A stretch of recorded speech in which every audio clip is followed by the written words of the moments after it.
El estado mental es el proceso de evaluación de las funciones que están controladas por la corteza cerebral, como la habilidad de pensar, de interpretar y de entender con el medio.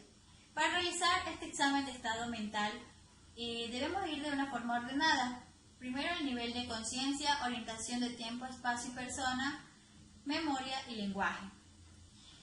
¿Qué es el estado de conciencia? Es el estado de conexión del paciente con el entorno y con el sí mismo. El paciente puede variar distintos tipos de conciencia. El paciente puede estar alerta, confundido, somnoliento, en estupor, ya sea superficial o profundo, y puede llegar a un estado de coma. ¿Qué es un paciente alerta? Es un paciente que está en estado consciente. Ahora le vamos a realizar las siguientes preguntas. ¿Cómo se llama? Me llamo Giovanni Díaz. ¿Qué edad tiene? Tengo 18 años. ¿Qué día es hoy? Hoy es viernes. ¿Estamos de día o de noche? Estamos de noche. ¿Dónde vive usted? Vivo en Puerto Viejo. ¿En qué año está? Estoy en el 2020. Claramente podemos observar que este paciente está en estado de alerta. Ahora, ¿qué es un paciente con confusión? Normalmente no sabe dónde está desubicado temporoespacial, responde lento, tiene braquicia y responde inadecuadamente las preguntas. Ahora le vamos a realizar las mismas preguntas de la anterior. ¿Cómo se llama? Me llamo Carlos Cedeño, sí. ¿Qué edad tiene? Tengo 12 años. ¿Qué día es hoy? Hoy es un lunes. Ya. ¿Estamos de día o de noche? De día. ¿En dónde vive usted? Yo vivo en Brasil. ¿En qué año estamos? 2012. Ya. Claramente podemos observar que este paciente está en un estado de confusión, ya que él no se llama Carlos, no tiene 12 años, hoy día no es lunes, hoy no estamos de día y no estamos en Brasil, no estamos en el año 2014. Ahora, ¿qué es un paciente con somnolencia? Este es un paciente que es incapaz de sostener el estado de vigilia sin estímulos externos. ¿Qué pasa con este paciente? Este paciente responde a los diferentes estímulos y en este caso este paciente responde cuando le hablo o cuando le toco. Por ejemplo, Giovanni, ¿está despierto? Sí, doctor. Giovanni, ¿puede tocarse la nariz con su mano derecha? Sí, puedo. Ya. Claramente podemos observar que este paciente está en un estado de somnolencia, pero sí responde a los estímulos que le estamos proyectando. Ahora en el estado de estupor. Esta es una condición de sueño profundo con una falta de respuesta conductual. Un paciente con estupor superficial. Este es un paciente que está dormido, pero que sí responde a los estímulos, localizándolos y alejándolos. A veces habla coherencia. Este paciente puede excitarse aunque esté dormido. Ahora le vamos a realizarle las siguientes preguntas. Giovanni, ¿qué día es hoy?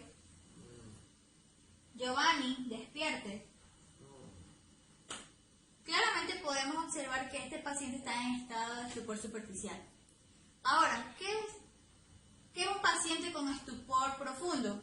Este es un nivel más avanzado, ya que este paciente en este caso se encuentra totalmente dormido, pero no responde a los estímulos, ya que, como dije, se encuentra totalmente dormido, ya que este paciente se encuentra en un estado de estupor profundo. Ahora, ¿qué es el nivel de coma? Es la incapacidad de despertar y de responder apropiadamente a los estímulos, incluso con estimulación vigorosa. La orientación se refiere a la capacidad del sujeto de entender, pensar, sentir emociones y apreciar información sensorial acerca de sí mismo y de lo que lo rodea. Para evaluar, vamos a identificar el nivel de orientación del sujeto con relación a tiempo, espacio y persona. Como primer punto tenemos determinar la orientación de tiempo. ¿Cuál es la fecha, mes, día y año? El 25 de julio de 2020. ¿Qué día de la semana es? Es viernes. ¿Qué hora del día es? Es noche. ¿Cuál fue la última comida que usted comió? Merendé. Ya. Ahora, como segundo punto, tenemos que determinar la orientación del espacio en cuanto al lugar, evaluando las respuestas a las siguientes preguntas. ¿Dónde está usted ahora? En su consultorio, doctor. ¿Cuál es el nombre de esta avenida? 1 de mayo. ¿Cuál es el nombre de esta ciudad? Puerto Viejo. ¿Cuál es el nombre de esta provincia? La provincia de Manabí. Ya. Como tercer punto, tenemos que determinar la orientación del sujeto sobre su persona, evaluando las respuestas a las siguientes preguntas. ¿Cuál es su nombre? Giovanni Díaz.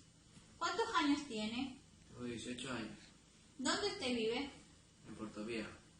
¿De qué usted trabaja? Yo trabajo de servicio de limpieza. ¿Cuál es el nombre de su mamá? Eliana Lora. Bueno, aquí podemos concluir en cuanto a la definición de estado mental, en cuanto al nivel de conciencia y orientación. Muchas gracias.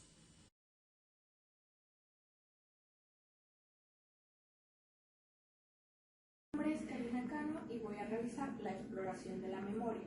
La memoria es la habilidad de almacenar pensamientos, experiencias e información y traer nuevamente la información aprendida previamente. Se describen tres tipos de memoria: la memoria inmediata, la memoria reciente y la memoria distante. Para examinar la memoria inmediata podemos pedirle a nuestro paciente que memorice una serie de números, por ejemplo, 8, 4 y 7. Luego esperamos un minuto y le pedimos al paciente que repita la serie. Por favor, repita la serie. 8, 4, 7. En caso de que el paciente tenga dificultades para memorizar estos números, debemos simplificar la prueba. Por ejemplo, podemos pedirle al paciente que tome este objeto con su mano izquierda y luego con su mano derecha. Por favor, siga la orden. Si el paciente muestra dificultad para realizar esta orden, debemos simplificar nuevamente la orden. Podemos pedirle, por ejemplo, por favor tome este lápiz con su mano derecha. Correcto. Las pruebas para evaluar la memoria inmediata nos indican si la persona es capaz o no de registrar información en la corteza de memoria. Ahora, para evaluar la memoria anterógrada, las pruebas de memoria reciente indican si el paciente tiene o no la habilidad de recordar nueva información un tiempo corto después de que se presentó. Para evaluar esta memoria podemos realizar preguntas como: ¿qué desayunó el día de hoy? Café con leche, pan y batido de avena. Una persona que presenta pérdida de la memoria reciente puede recordar de manera clara eventos temporalmente distantes, pero la nueva información la olvidan en minutos. Esto se conoce como amnesia anterógrada. Ahora, para evaluar la memoria retrógrada o distante, podemos realizar preguntas sobre el pasado remoto del paciente, como por ejemplo, su lugar de nacimiento, La Unión de Quinte, su fecha de nacimiento. 27 de mayo de 1976. Esta información podemos corroborarla con un familiar o en la historia clínica del paciente. Cuando un paciente presenta pérdida de la memoria retrógrada, esta se conoce como amnesia retrógrada y se va a caracterizar porque el paciente solo puede recordar información muy distante, como por ejemplo su niñez.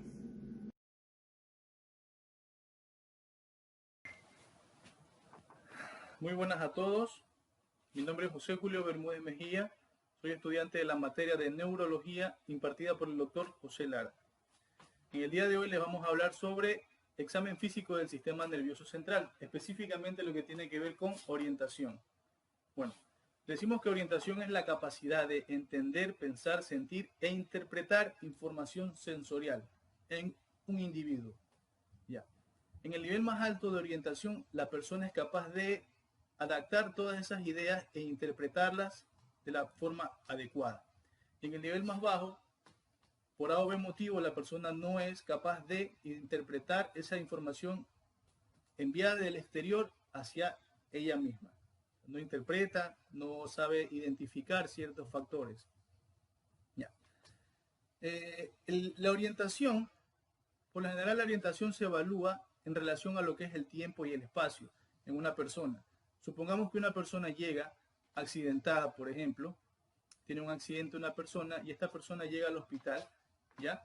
Esta persona se va a encontrar desorientada y lo que se tiende a hacer es una serie de preguntas para evaluar el criterio de diagnóstico, como puede ser el estado de confusión, el estado de lesión que tenga la persona, que le impida interpretar y relacionar ciertas palabras básicas en su entorno normal en ella misma.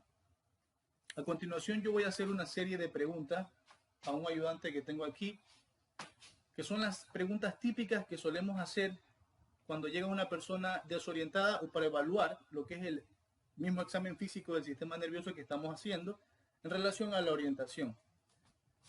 Por ejemplo, ¿cómo te llamas? José Adrián, José Adrián te llamas, ¿no? Ya. ¿En dónde estás en este momento? en la sala de mi casa, Ya. ¿En qué ciudad está tu casa? en Puerto Viejo, ¿En qué país está? en Ecuador, Perfecto. ¿Sabes qué día es hoy? lunes ¿Sabes qué fecha es hoy? 20, ¿De qué mes? mes de julio, ¿Y de qué año? 2020. Ya. Como podemos apreciar en la persona que me está ayudando en este momento, está completamente orientada en tiempo y espacio.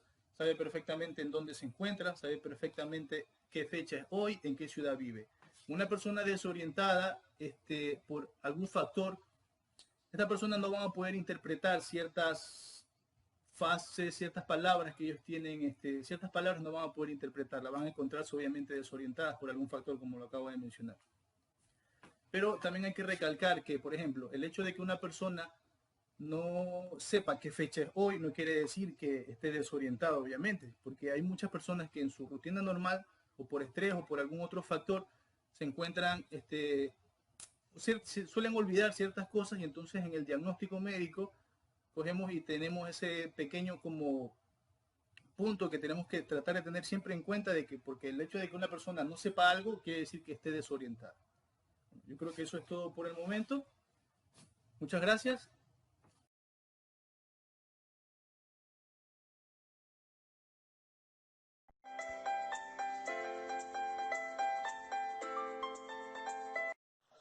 Un saludo a todos y bienvenidos.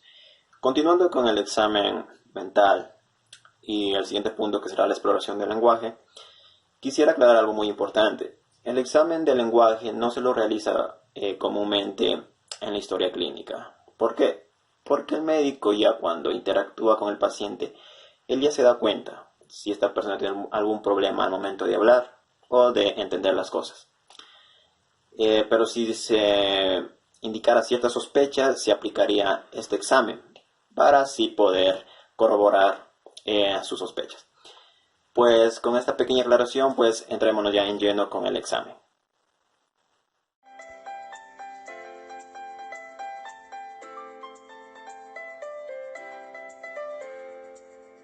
Buenas noches. Buenas noches, Señor, ¿cómo se llama? Luis Apupalo, Ok, señor Luis. ¿En qué año nació? en 1953. Por favor, señor Luis, véame en los ojos. Le voy a realizar la siguiente pregunta. Usted me va a responder sí o no. ¿Ok? El objeto que observa entre mis dedos es un cuaderno. No, Ok. Por favor, con su mano diestra, póstela sobre el cuaderno. Ok. Señáleme el cuaderno. Ok. Señor Luis, dígame, ¿qué se sirvió hoy en el almuerzo? en el almuerzo me serví una sopita, el arrocito Ok. con el acompañado y el juguito de papaya. Juguito de papaya. Ok. Repíteme otra vez. El arrocito, la sopita y el juguito de papaya. Ok. ¿Me puede decir cómo se llama este objeto que le estoy señalando? Cuaderno, Ok. Por favor, quiero que me haga una oración simple. Le voy a prestar mi cuaderno y mi bolígrafo.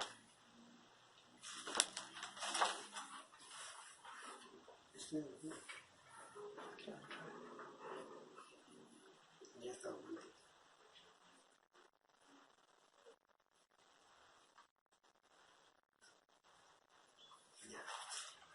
A ver. Perfecto. Con la exploración extraverbal pude observar en todo el trayecto que estaba teniendo la conversación con el Señor que no tenía ninguna dificultad en sus gestos y tampoco se presentó ninguna fluctuación emocional. Bueno, este ha sido el test del lenguaje y muchas gracias.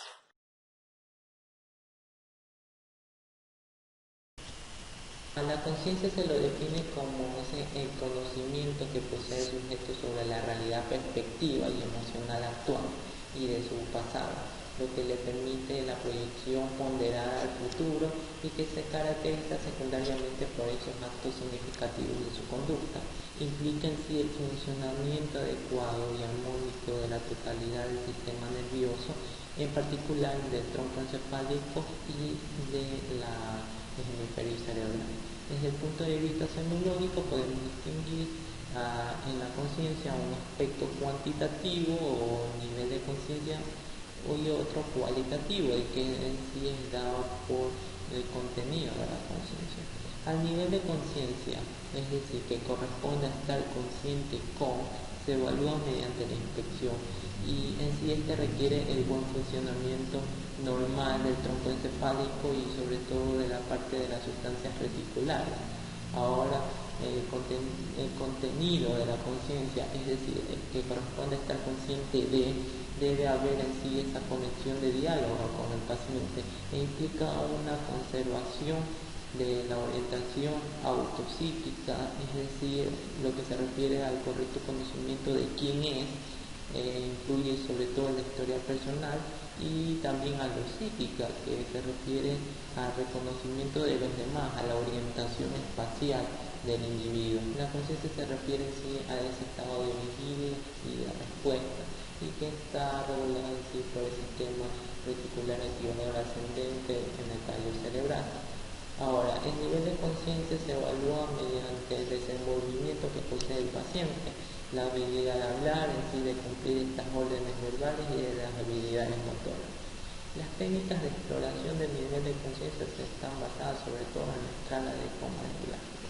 Los términos que pueden utilizarse para describir el nivel de conciencia son la alerta, estar consciente, vigilio, totalmente despierto o nubilado, estupuroso o comatoso. Alerta o vigilante es el nivel de conciencia más alto y se caracteriza así por la capacidad de responder hacia todo tipo de estímulos sensoriales por más mínimo que sea y cuando las condiciones externas necesitan que el individuo reaccione lo más rápido posible y se manifiesta incluso con esas modificaciones electroencefalográficas. Totalmente despierto y consciente o vigilante. Este nivel de conciencia es el cual el individuo está completamente despierto y orientado en el tiempo, lugar y persona. Además, las personas son capaces en sí de responder a las órdenes verbales. Por favor, Pablo. Buenos días. Puede tomar asiento. ¿Cuál es tu nombre? Mi nombre es Lidia Reyes. ¿Qué edad? 58 años. Estado civil. Casada. ¿Puede decirme dónde está actualmente? En un consultorio médico. ¿En qué ciudad? Siempre. ¿En qué país? Ecuador. ¿Qué hora estamos? Desde las 4 de la tarde. ¿En qué día de la semana? Lunes. Lunes. ¿En qué año? En el 2020. Continuando con el nivel de conciencia, otro de los estados es obnubilado. En este estado, el sujeto se encuentra somnoliento o dormido la mayor parte del tiempo, sin embargo, es capaz de realizar movimientos espontáneos. A este paciente es posible despertarlo, pero habitualmente se requiere una suave palmada o sacudida adicional para que diga su nombre. Este sujeto obnubilado volverá a dormirse fácilmente y puede estar desorientado. Un sujeto estuporoso es el que duerme casi todo el tiempo y realiza pocos movimientos corporales espontáneos. En este paciente se necesitan estímulos más vigorosos como gritarle o sacudirlo para poder despertarlo. Aún, este paciente es capaz de responder verbalmente a estos estímulos, aunque lo hace de manera errónea y por poco tiempo. Este sujeto raramente parece orientado y se despierta completamente, incluso cuando el examinador le esté realizando pruebas de respuesta a estimulaciones sensoriales. Otro estado es el estado comatoso, en el cual el sujeto está inconsciente la mayor parte del tiempo y no muestra actividad motora espontánea. Aquí se necesitan estímulos nocivos fuertes como el dolor para provocar una respuesta motora, que habitualmente es un intento dirigido para quitar el estímulo. Las respuestas verbales están limitadas a algún monosílabo o, en su caso más grave, ausentes. En caso de que no ocurra una respuesta refleja, el individuo se encuentra en un coma profundo.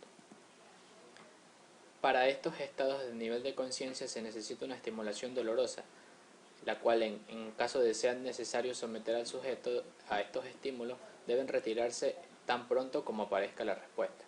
Estos estímulos incluyen apretar el músculo trapecio, el tendón de Aquiles, el lecho ungueal, alar las patillas, el espacio preauricular o la maniobra de Pierre-Marie Fox. A estos estímulos el paciente dará respuestas motoras. Una disminución del nivel de conciencia está asociada a una disminución de la capacidad de responder a estos estímulos. Y los estímulos están clasificados de la siguiente manera. El paciente es capaz de obedecer órdenes verbales, capaz de localizar o hacer movimientos propuestos, una respuesta semipropuesta, una respuesta postural flexora o decorticada, una respuesta extensora o descerebrada o una respuesta flácida. Mi nombre es Agustín Carvajal y en esta ocasión voy a realizar la exploración del nivel de conciencia. La exploración del nivel de conciencia se basa en la escala de Coleman de Glasgow, la cual se evalúa por 3 parámetros: la apertura ocular, la respuesta motora y la respuesta verbal.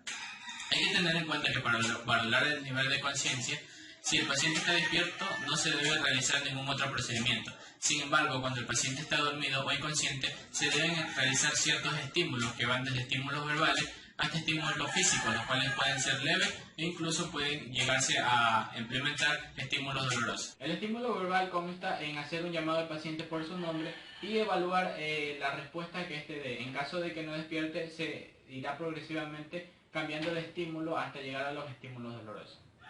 Entonces, este procedimiento, el estímulo verbal, se utiliza llamando el nombre del paciente. Andrew. En caso de que el estímulo verbal no haya dado efecto y el paciente no haya tenido respuesta, procedemos a realizar uno de los estímulos de manera leve, que consiste en tocar al paciente o darle una leve sacudida y esperar su respuesta. En caso de que los estímulos anteriores no hayan surgido efectos sobre el estado inconsciente del paciente, será necesario recurrir a estímulos dolorosos, para los cuales se deben tener en cuenta varias consideraciones. Una de las consideraciones a tener en cuenta es que una vez que se somete al paciente a los estímulos dolorosos y existe una respuesta, este debe ser retirado para no provocar dolor en el paciente. Además, debe comunicarse a los familiares que es totalmente necesario realizar este tipo de estímulos dolorosos y que no deben ser malinterpretados como una violencia física hacia el paciente. Una vez teniendo en cuenta esto, debemos mencionar cuáles son los estímulos dolorosos que serán aplicados al paciente. El primer estímulo consiste en apretar entre los dedos índice y el pulgar el vientre del músculo trapecio, para de esta manera causar un estímulo doloroso al paciente y que pueda haber una respuesta. Este procedimiento se realiza de la siguiente manera. De la misma manera podemos utilizar los dedos índice y el pulgar para hacer presión, pero esta vez en el tendón de Aquiles, esperando una respuesta del paciente.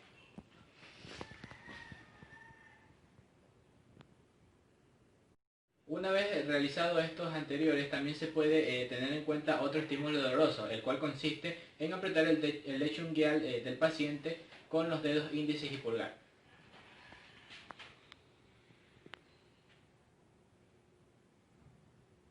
En caso de que no exista respuesta por parte del paciente a los estímulos dolorosos anteriormente aplicados, también se puede emplear otro tipo de estímulo doloroso, el cual consiste en tirar del cabello que corresponde a la patilla en el paciente, esperando también una respuesta. En caso de que se sospeche fuertemente que el paciente está fingiendo el estado de conciencia, se puede realizar una técnica que consiste en tapar los agujeros de la nariz y de la boca con las dos manos. Esto para obstruir la respiración del paciente. Sin embargo, esto puede ser peligroso si el paciente se encuentra verdaderamente inconsciente.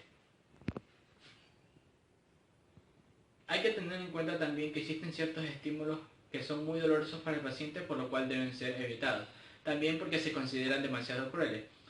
Estos estímulos comprenden frotar los nudillos sobre el esternón del paciente de la siguiente forma. También hay que evitar pinchar al paciente con cualquier objeto cortopunzante o puntiagudo para evitar daño tisular. Muchas gracias. Buenas tardes, hoy vamos a hablar sobre el tema fascias. Las fascias, vamos a empezar definiendo lo que es la fascia. La fascia es la expresión general del rostro o de la cara en la que vamos a analizar lo que es la configuración anatómica, el tono muscular, las expresiones del paciente, la tonalidad natural del paciente. Existen ciertas fascias características que a simple vista, con solo observarlas, nos pueden dar a una sospecha de un proceso patológico de un aparato o sistema. En neurología existen fascias con ciertas características especiales o específicas que nos pueden conllevar a una sospecha de una alteración neurológica en el paciente, tal como es la fascia de la parálisis facial. En aquel paciente va a presentar lo que es una ptosis palpebral, pues en este caso unilateral, la comisura labial va a estar desviada y en el lado afectado va a estar, en este caso, va a haber pérdida de la expresión, pérdida de lo que son los pliegues, las pérdidas de las arrugas naturales de la cara. También existe lo que es la fascia de Huntington, en la que el paciente va a presentar también una ptosis palpebral unilateral o bilateral. Entonces, ¿qué es lo que vamos a analizar en cuanto a las fascias en un paciente? Primero vamos a empezar analizando la tonalidad natural de su rostro. Aquí vamos a ver el color natural del paciente. En este caso, este paciente presenta una tonalidad rosada natural. Pueden presentarse ciertos tonos de palidez, como también ciertos tonos azules o amarillos. En cuanto a los tonos azules, se lo conoce como fascia cianótica. También vemos que tenemos que analizar lo que es la tonalidad muscular. Le pedimos al paciente que por favor sonría o para poder verificar sus expresiones. Vemos que la tonalidad muscular no presenta alteraciones, tampoco los pliegues presentan alteraciones que nos conlleven a un proceso patológico. Vemos que lo que su tono es un tono natural. Esta fascia se la conoce como fascia compuesta. Pero sin embargo, también como les repetí anteriormente, debemos evaluar si el paciente presenta una palidez, ver si esta palidez puede ser de origen genético o un proceso patológico. Muchas gracias.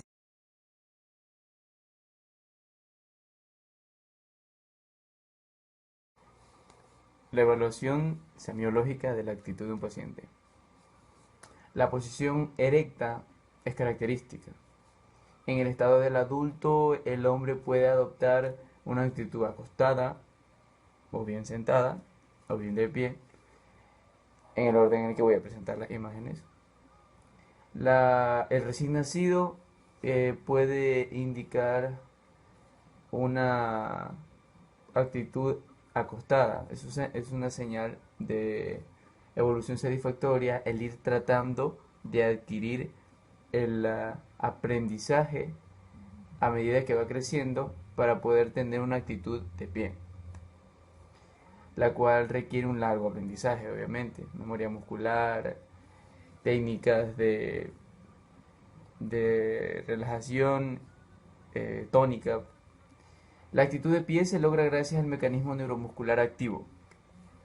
Es una actividad motriz estática que requiere la cooperación de un gran número de reflejos, sobre todo los tónicos, como ya dije. Esta posición, contraria a las leyes de la gravedad, se mantiene gracias a la contracción tónica de músculos que tienen funciones antigravitatorias, principalmente los extensores, entre ellos los extensores del cuello, el macetero, temporales, encargados de mantener elevada la mandíbula. Los músculos extensores de la espalda, los músculos de la rodilla, la pierna, músculos y pie. Una prueba de lo que hemos señalado antes es el hecho de que la persona puede tener músculos relajados, sin contracción, y esta persona no va a poder mantenerse de pie. O sea, una persona inconsciente, vamos a tratar de mantenerla elevada para que esté erguida y en actitud de pie, y no lo va a lograr. Cuando estudiemos más adelante los mecanismos de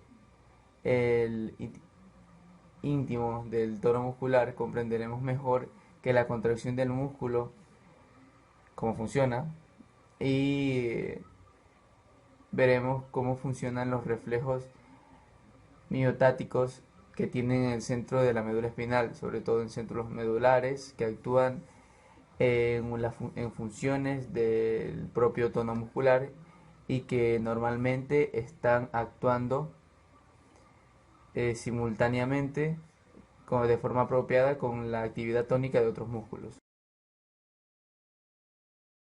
Continuando con la exposición, ahora vamos a valorar la marcha. Para ello debemos saber que la marcha es la manera o el estilo de andar, sea este normal o patológico. En sí, es un conjunto de coordinaciones que se dan de manera voluntaria y luego de una manera automática, siempre y cuando requiriendo un elemento determinativo, un elemento cerebro espinal, ejecutivo y coordinador. En cuanto a los mecanismos de producción, para que la marcha se efectúe normalmente, vamos a requerir, primero, que el estado psíquico del paciente permita tomar la decisión al ejecutar la marcha, que este es un acto volitivo. Como segundo punto, la indemnidad de las siguientes estructuras y funciones nerviosas. Como primer punto, valorar la vía piramidal, pues esta es la que ejecuta el efecto volitivo. Como otro punto, el cerebelo, pues sabemos que el cerebelo es el centro de todos los movimientos que se realizan en el cuerpo. Este hace que sea de manera precisa o sinérgica. Además, debemos también valorar las vías cerebelosas, pues estas tanto aferentes como eferentes. Luego, debemos valorar el sistema osteopiramidal, pues este interviene en el tono muscular y en el reflejo, que son condicionados necesarios para que se ejecute el movimiento. Luego, el nervio y las vías vestibulares, pues este son el punto importante, que es el centro del equilibrio. Luego, la médula espinal. Bueno, aquí tenemos segmentos importantes, como las haces de Gracels y cuneiforme, que estos de aquí se encargan de recoger la información propioceptiva y llevarla hacia los centros superiores nerviosos. Luego tenemos los nervios periféricos de las extremidades inferiores, que estos de aquí se encargan de recoger la información propioceptiva de la periferia y llevarla hacia el asta anterior del sistema osteomioarticular. Además, como tercer punto, debemos saber que son necesarias otras estructuras que no son pertenecientes al sistema nervioso, cuya alteración puede afectar a la marcha, como la visión, el oído interno, los músculos del miembro inferior de la pelvis y los relacionados con la columna vertebral. Además, los huesos y las articulaciones de la columna vertebral. Como otro punto, el estado circulatorio de las piernas, sea arterial, venoso o linfático. Además, el estado general físico, psíquico del paciente. Técnicas exploratorias de la marcha. Tenemos que, para realizar este tipo de examen, debemos hacerlo en un lugar amplio, bien iluminado, y que el paciente esté con una ropa adecuada y ligera, la cual no le dificulte al momento de realizar este tipo de examinación. El paciente se coloque frente al observador y le decimos que camine hacia nosotros. Y luego que regrese. En este punto nos vamos a dar cuenta la postura del paciente. Si el paciente tiene una coordinación en la salida de la mano izquierda, su pie derecho tiene que salir en coordinación con la mano izquierda. Después debemos darnos cuenta al momento de la coordinación de los pies, cómo cae, si es con la punta o con el talón. Aparte de esto, también nos debemos dar cuenta si el paciente está mirando hacia un punto fijo o si el paciente está mirando hacia el suelo, donde va a dar las pisadas. Debemos también percatarnos en el paciente la postura de sus brazos, ver si están muy pegados a su cuerpo, si están demasiado bruscamente separados, o aparte también puede ser que estén rígidos, o si presentan un buen balanceo. Como otra valoración que debemos hacer al paciente es hacerlo caminar, pero esta vez mirando un punto fijo. Mire aquí la mano. Y nos vamos a dar cuenta si presenta alguna alteración en su postura o en su balanceo al momento de la marcha. Ahora lo va a hacer con los ojos cerrados. Con los ojos cerrados. Y que regrese ahí mismo de igual forma con los ojos cerrados. Entonces nos vamos a dar cuenta si hay alguna alteración en el equilibrio, que camine rápido. Entonces vemos que hay una buena postura, un buen punto de equilibrio, un buen balanceo de los brazos y no hay una descoordinación. Todo va coordinado. Ahora lento. Entonces vemos de igual manera que hay una buena postura, un buen punto de equilibrio y un buen balanceo de brazos. Ahora haremos que el paciente pare bruscamente, camine rápido. Regrese rápido. Pare. Continúe rápido. Continúe rápido. Pare. Continúe normal. Ya, ahora en esto nos daremos cuenta si el paciente al momento de parar lo hace de una manera coordinada, si no pierde el equilibrio. Ahora, como otra prueba ya más avanzada, haremos que el paciente imagine que camina sobre una cuerda floja o una línea.